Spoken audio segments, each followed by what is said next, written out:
Channel बात करता है उठा के मुँह बिशाहों से, जहाँ को बाखबर करता है ये मुफलिस की आहों से। नाज़रीन गिरामी, अस्सलामु अलैकुम वरहमतुल्लाहि वबरकातुह। आज की बात ख़ास बात में आप लोगों का इस्तकबाल है। नाज़रीन गिरामी, मैं अंसार अज़ीज़ नदवी इस वक्त दिन भर से आई हुई कुछ अहम तरीन ख़बरों की तफसीलात लेकर हाजिर हूँ। तफसीलात में जाने से पहले आप लोगों से जो दरख्वास्त होती है उस पर तवज्जो करें, और इस वक्त हमारा काम कहाँ चल रहा है उस बात से भी आप लोग वाकिफ़ हैं। इसमें भी आप अपना हिस्सा शामिल करें गरीब गुरबा की इमदाद के लिए। नाज़रीन गिरामी, आइए पहली ख़बर की जानिब बढ़ते हैं।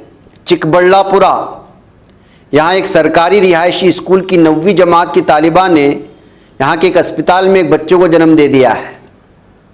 9वीं जमात की तालिबा है, उम्र 14 साल है। इसके बाद असमत दरी का मुकदमा दर्ज किया गया। पुलिस ने जुमेरात को ये जानकारी दी। पुलिस ने बताया कि 14 साल तालिबा स्कूल के हॉस्टल में रहती थी। ये मामला उस वक्त सामने आया जब वो चिकबल्लापुरा ज़िले के बागेपल्ली तालुके में अपने घर आए और पेट में दर्द की शिकायत की। उसके वालिदैन उसे अस्पताल ले गए, जहाँ डॉक्टरों की जांच के बाद पता चला कि वह हामिला है। तो इस तरह रिहायशी चीज़ों में रखना, पोस्को के मामले में दर्ज कर लिया जाएगा अब जो सूरत हाल होगी, लेकिन समाज की गिरावट का अंदाज़ा हम लगा सकते हैं। नाज़रीन, दिल्ली शराब स्कैंडल में वज़ीर आला अरविंद केजरीवाल की मुश्किलात कम नहीं हो रही हैं। ईडी ने एक बार फिर दिल्ली के वज़ीर आला अरविंद केजरीवाल को नोटिस भेजा है। उन्हें 18 जनवरी को पूछताछ में शामिल करने के लिए बुलाया है। अरविंद केजरीवाल को चौथा समन मौसूल हुआ है। इससे पहले अरविंद केजरीवाल को 3 समन जारी किए जा चुके हैं। वो एक बार फिर भी एजेंसी के सामने पेश नहीं हुए हैं। नाज़रीन गिरामी, इधर झारखंड में मकर संक्रांति के पेश नज़र सजे एक बाजार में खौफनाक आतिशज़दगी का मामला सामने आया है। मगरबी संगभूम ज़िले के चाकोलिया वाक़े केरो कोचा में एक स्पेशल हॉट लगाया गया था, जहां पटाखा बेचने वाले दुकानदार बड़ी तादाद में पहुंचे थे। उन्हें पटाखों में आग लग गई जो पूरे इलाके में फैल गई। उसने खौफनाक शक्ल इख्तियार कर ली। इस आतिशज़दगी के वाक़े में तकरीबन 40 लाख रुपए का असासा जलकर खाक हो चुका है। मुंबई के डोंबिवली लोढ़ा फेज़ 2 वाक़ई एक कसीर मंजिला इमारत में भी आतिशज़दगी का वाक़या पेश आया। बताया जा रहा है कि आग धीरे धीरे कई मंजिल तक पहुंच गई। इमारत में रहने वाले लोगों को रेस्क्यू करने का अमल फौरी तौर पर शुरू कर दिया गया। इंडियन कांग्रेस ने कौमी सलामती और चीन के साथ जारी सरहदी तनाज़े के दरमियान वज़ीर-ए-आज़म मोदी को हदफ तनकीद बनाया। पार्टी के जनरल सेक्रेटरी इंचार्ज शोबे मुआसला जयराम रमेश के अपने जारी करदा प्रेस बयान में कहा कि सरहद पार से दहशतगर्दी का खतरा बरकरार है। चीन सरहद स्ट्रेटेजिक तौर पर अहम कई पॉइंट तक हिंदुस्तानी फौजियों को रसाई हासिल नहीं, और चीन हमारे हमसाय ममालिक से ताल्लुकात में इजाफा कर रहा है। उन्होंने कहा कि कौमी सलामती के तई मोदी हुकूमत लापरवाह है और उसे सिर्फ और सिर्फ इंतखाबी नुक्ते नज़र से देखती है। पुलिस ने गुरुग्राम के मॉडल दिव्या पाहुजा की लाश बरामद कर ली है। लाश की तलाश के लिए एनडीआरएफ की 25 रुकनी टीम पटियाला पहुंची थी। एक रिपोर्ट के मुताबिक एनडीआरएफ की टीम गुरुग्राम और पंजाब पुलिस के साथ पटियाला से खन्नूरी सरहद तक नहरें लाश की तलाश कर रही थी, लेकिन दिव्या पाहुजा की लाश हरियाणा के टोहाना नहर से बरामद हुई। लाश को नहर से निकालने के बाद पुलिस ने दिव्या के घर वालों को इसकी तस्वीर भेजी है, जिसे देखकर उन्होंने लाश की शनाख्त कर ली।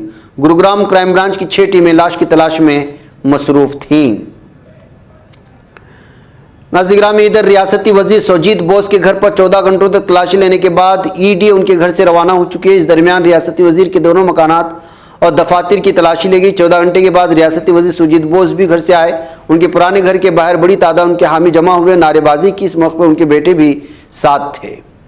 उधर मोहम्मद बिन सलमान की इस्लाही प्रोग्राम पर अमल जारी, जिसकी वजह से सऊदी अरब में रोज़ नए नए प्रोग्राम मुतारिफ कराया जा रहा है।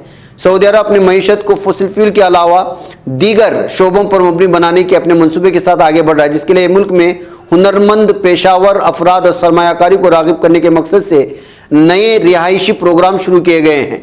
हुकूमत की तरफ से जारी करदा एक बयान में कहा कि इस्लाम का मकसद रोज़गार के मौके पैदा करके और इल्म की मुंतकिली को फ़रोग़ देकर मुल्क की इक़्तिसादी तब्दीली को आगे बढ़ाना है। उधर गजा की पट्टी में इसराइली हमलों में शहीद होने वाले फ़िलिस्तीनियों की तादाद 23,708 हो चुकी है। गजा की वज़ारत सेहत ने जुम्मा को इस बात की इत्तला दी है। वज़ारत ने बताया कि गुज़श्ता 24 घंटे के दौरान इसराइली ज़ालिम दहशतगर्द फ़ौज के हमलों में 151 फ़िलिस्तीनी शहीद हुए, जबकि 248 ज़ख्मी।